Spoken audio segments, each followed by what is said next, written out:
실제로 저희가 왕사슴벌레 친구들 많이 키워봐도 이 70mm의 벽을 먼저 뛰어넘는 게 쉽지만은 않습니다.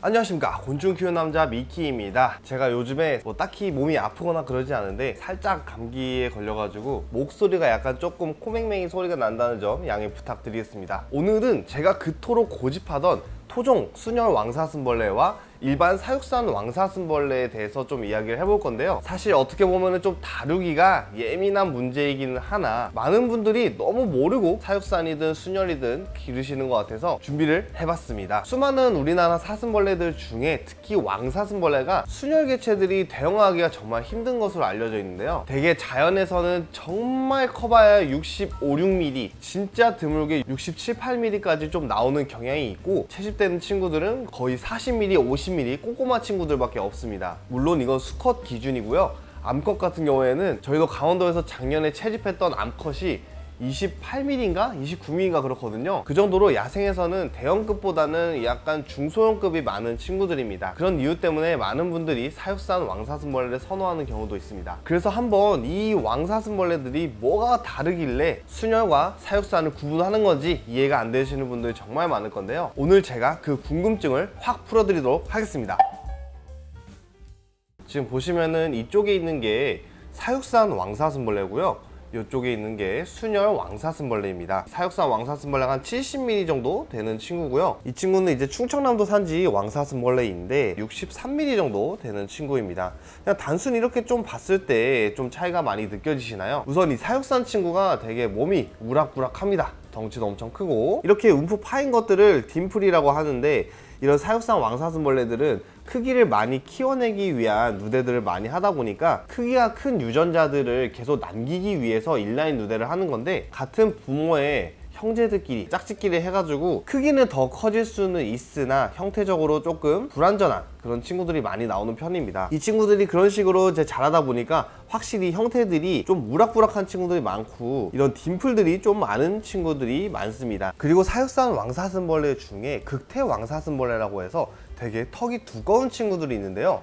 그거 같은 경우에도 왕사슴벌레 친구들 중에 턱이 굵은 애들끼리 계속 교배를 시켜가지고 턱이 굵은 친구들로만 나오게끔 하는 그런 혈통입니다. 이런 친구들은 보통 인라인 누대가 정말 많이 됐기 때문에 아무래도 조금 더 우락부락한 친구들이 좀 많습니다. 반면에 이 순혈 같은 경우에는 물론 얘네들도 딤플이 있긴 하지만 딤플이 대칭을 잘 이룬 편이고요. 전체적으로 몸 밸런스를 봤을 때에도 대칭을 좀 많이 이루는 편입니다. 또한 제가 가장 강조를 드리는 게 보통 이 눈꼬리 부분인데요. 이 사육산 친구들은 되게 좀 높아요. 좀 더 큰 종들과 교잡을 하다 보니까 이 눈꼬리가 높은 친구들과 교잡을 하면은 사육산 왕사슴벌레 후손들도 이런 식으로 눈꼬리가 되게 높거나 혹은 짝짝이로 나타나는 형태가 되게 많은데요. 이 친구들 지금 보시면은 우리가 흔히 자연에서 보는 왕사슴벌레의 모습과는 많이 다르다는 것을 보여주고 있습니다. 물론 이게 인라인 누대를 하면서 생기는 걸 수도 있어요. 그래서 저희도 이게 정확하게 인라인 누대 때문에 그러는 건지 아니면 다른 종과 섞어서 그런 건지 순혈 왕사슴벌레로 최대한 인라인 누대를 해보려고는 합니다. 자, 그 다음에는 이 순혈 왕사슴벌레 친구입니다. 아까 전 친구와 비교했을 때는 확실히 다르긴 하죠. 이게 눈썰미가 좋으신 분들은 확실히 바로바로 캐치가 될 것으로 예상이 됩니다. 이런 순혈 토종 왕사슴벌레 같은 경우는 일단은 되게 호리호리합니다. 우리나라에 서식하는 대부분의 왕사슴벌레들은 이렇게 좀 호리호리한 체형을 가지고 있기 때문에 이런 식으로 되게 턱도 얇고 전체적으로 보면 길쭉길쭉한 그런 체형을 가지고 있는 것이 특징입니다. 지금 아까 전과 비교했을 때 눈꼬리 보면은 되게 완만한 게 특징이고 대칭을 또 이루고 있죠. 이런 거를 보고 일단 저는 순혈인지 아닌지 구별을 하는 편입니다. 그 다음에는 전체적인 형태인데요. 이 형태 같은 경우는 사실 이야기할 것들이 많습니다. 왜냐면은 이런 토종 왕사슴벌레 친구들이 70mm를 넘어가기 시작하면은 전체적인 형태가 조금 이상해집니다. 머리가 너무 작게 나온 친구들이 나온다든지 턱이 되게 얇은, 이것보다 더 얇은 친구들이 나온다든지 되게 다양하게 있는데요. 지금 이 친구 크기는 63mm 정도 되는데 사실 이 정도 크기에서는 거의 뭐 이렇게 형태가 안 예쁘게 나오지 않습니다. 되게 전체적으로 예쁘게 나오는 편이고, 사실 자연에서는 이 정도도 엄청난 대형급의 왕사슴벌레거든요. 왜 제가 대형급이라 말하는지 실제로 이 와일드 왕사슴벌레의 크기를 보여드리도록 하겠습니다. 이 친구가 이제 이 와일드 왕사슴벌레 수컷입니다. 크기는 32mm 정도로 엄청 조그맣습니다. 애사슴벌레랑 동급으로 되게 크기가 작은데요, 애벌레 때 채집을 해서 성충으로 우아한 친구입니다. 보통 애벌레 상태에서 채집을 하다 보면은 그대로 자연에서 크는 것보다는 사육실에서 기르는 게 훨씬 더 크게 나오는 편이긴 한데요, 그럼에도 불구하고 이 친구는 이렇게 작게 우아를 했습니다. 이 정도가 보통 일반적으로 야생에서 나오는 왕사슴벌레의 사이즈라고 생각하시면 돼요. 보면은 지금 암컷에게만 있는 특징인 점혈이 이런 식으로 나타나는 것을 볼 수가 있는데요, 그만큼 이 자연에서 왕사슴벌레가 나오는 경우는 이런 식으로 되게 작은 친구들이 많이 있습니다. 2배 정도 크기가 차이 나는 왕사슴벌레 수컷 2마리인데요, 차이가 많이 크긴 하죠. 괜히 이 친구가 대형급이 아닙니다. 60mm만 넘어가도 왕사슴벌레는 대형턱이 나오는 게 특징이고요.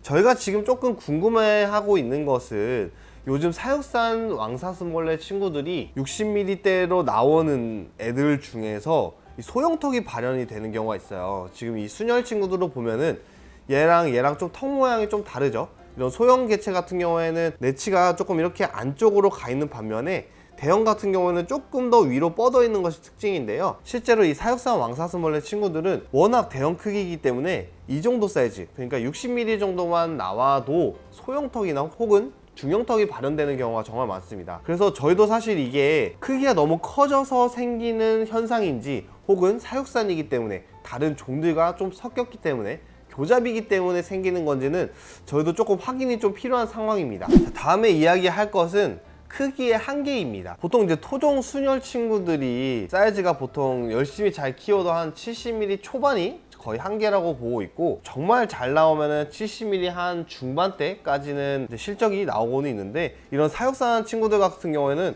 균사 조금만 잘 먹여도 국내 균사로 80mm는 우습게 나오다 보니까 이 사육산 왕사슴벌레를 선호하는 경우가 많은데요, 그냥 톱밥에 던져둬도 70mm, 뭐 60mm 후반대 이렇게 나와버리니까 토종 왕사슴벌레하고는 크기 쪽에서는 게임이 안 되는 겁니다. 그래가지고 대부분 이런 사육산 왕사슴벌레를 기르는데요, 실제로 저희가 왕사슴벌레 친구들을 많이 키워봐도 이 70mm의 벽을 먼저 뛰어넘는 게 쉽지만은 않습니다. 때문에 수녀 왕사슴벌레 같은 경우에는 크기에 대해서 이미 포기를 하신 분들이 정말 많습니다.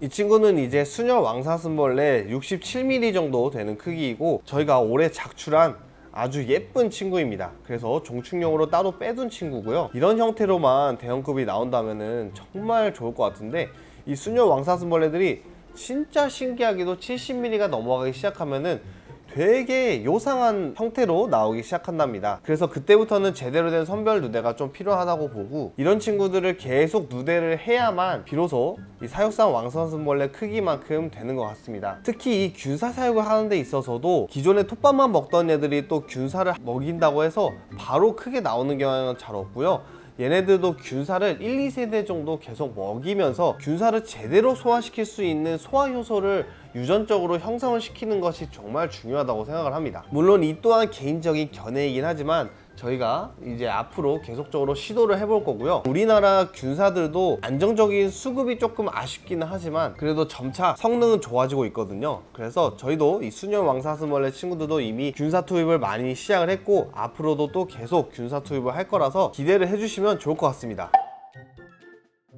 마지막으로 이 순혈 왕사슴벌레가 정말 소중한 이유에 대해서 이야기를 해드리도록 하겠습니다. 지금 서식지들이 좀 많이 파괴가 되고 또 이상기후도 엄청 많잖아요. 지금 비도 막 왔다가 안 왔다가 왔다가 안 왔다가 갑자기 해 떴다가 막 먹구름 꼈다가 지금 난리도 아닌데 그런 문제점들이 되게 많습니다. 그 중에서 이 특히 왕사슴벌레 친구들은 서식지에 되게 예민한 친구들이에요. 저희가 올해 채집만 한 4-5번은 간 것 같은데 한 번도 왕사슴벌레 친구들을 만나지 못했어요. 그만큼 이 친구들은 좀 희소성이 있는 친구들이다 보니까 출처를 모르는 여러 왕사슴벌레들과 이렇게 교잡이 된 친구들과 비교를 했을 때에는 생물종으로서 제대로 보호를 해야 되는 생물임은 확실하다고 볼 수 있겠습니다. 얘네들이 그리고 진짜 너무 흔하지 않아 가지고 이 순혈 토종 왕사슴벌레 이게 수급도 정말 원활하지가 않는데요, 물론 많은 곤충 샵이나 브리더 분들이 이 사육을 많이 해주시기 때문에 그래도 시장에서는 많은 유통이 되고는 있습니다만, 계속적으로 이렇게 환경 파괴가 많이 될 경우에는 또 얘네들이 진짜 멸종하거나 막 그럴 수도 있거든요. 또한 이제 머스럼 때문에 인기도 많은 종이다 보니까 확실히 이런 친구들을 잘 보호해야겠다라고 저는 생각을 했습니다. 올해는 그래도 꽤 많은 토종 왕사슴벌레 친구들을 확보를 해가지고 많은 산란들을 좀 받아볼 건데, 이 친구들도 80mm가 되는 그날까지 열심히 한번 길러보도록 하겠습니다. 사실 이 수녀 왕사슴벌레라고 해서 꼭 80mm가 되지 말라는 법은 없거든요. 그렇지만 시간이 좀 많이 걸리긴 하겠죠. 저희는 이제 산지별로 전부 다 이제 관리를 하고 있기 때문에 일본의 뭐 노새 혈통, 푸르메 혈통, 그런 혈통들의 버금가는 멋있는 우리나라 왕사슴벌레 토종 혈통을 한번 잘 만들어 보도록 하겠습니다. 솔직히 이 순혈 친구들 사육산에 비해서 정말 예쁘잖아요. 비록 크기는 조금 작기는 하지만 여러분도 꼭 한번 이 순혈 왕사슴벌레의 매력을 느껴보세요. 자, 이렇게 해서 오늘은 순혈 왕사슴벌레와 사육산 왕사슴벌레에 대해서 이야기를 해봤는데요. 이제 여러분들은 구별을 잘 하실 수 있겠죠. 단순히 사육산 왕사슴벌레가 나쁘다는 것은 아닙니다. 결국엔 우리가 이 곤충을 기르는 것을 취미로 하고 있는 것이기 때문에 그런 거에 대해서 너무 나쁜 감정을 가지실 필요는 없습니다. 다만 확실하게 잘 알고 기르셔야 우리의 소중한 지구 생태계도 훼손되지 않으니 그 점은 꼭 인지하셨으면 좋겠습니다. 자, 오늘 영상 이렇게 마무리하도록 하겠고요. 혹시라도 궁금한 점 있으시면 아래 댓글을 통해서 남겨주시고 구독과 좋아요 그리고 알림 설정까지 많이들 부탁드리도록 하겠습니다. 끝까지 시청해주셔서 진심으로 감사드립니다. 이상 영상 마치겠습니다. 꿈바.